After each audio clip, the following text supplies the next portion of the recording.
Miss Williams, you're the only white woman to come to these parts. And unmarried? The men will be beside themselves." The hand inched slowly upwards, and I held my breath in disgust. "Well, I suppose there's also that audacious Frenchwoman over at Fort Augustus."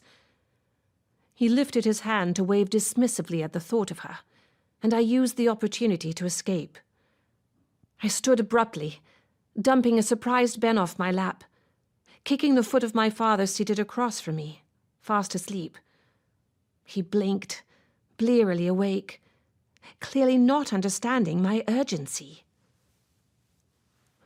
"Wheels broke," one of the men reported from below, the mud squelching under his boots as he approached. "Looks like we need to walk the rest of the way. Better leave now if we're to make it before nightfall." "What about our tools?" I asked, turning back to the Reverend, as he was the only one who had spoken to me on this leg of the trip. "We need our tools to work."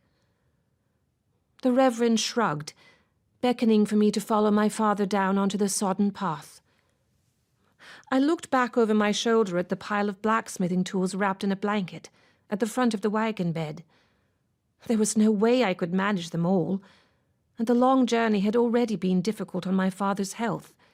He would have a hard enough time walking to Fort Edmonton without the burden of carrying a heavy load.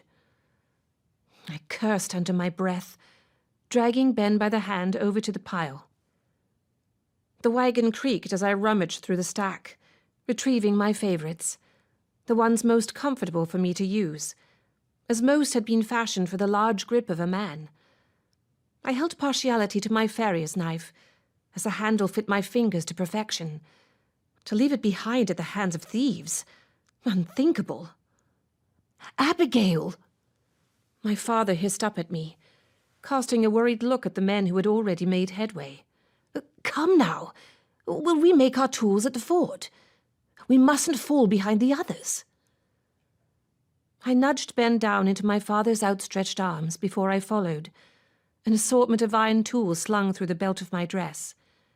It hardly looked ladylike, but then again, I hadn't felt like one in quite some time. I pondered the words of the Reverend, that being the only woman of my kind at the fort.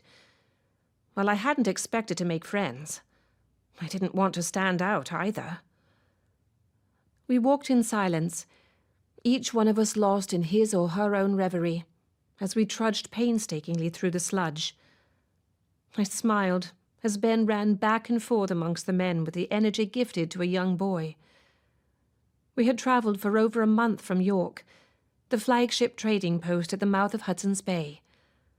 Long days jolting around in a wagon, canoe or on foot, and even longer nights trying to sleep on the hard ground, had left me weary to the bone.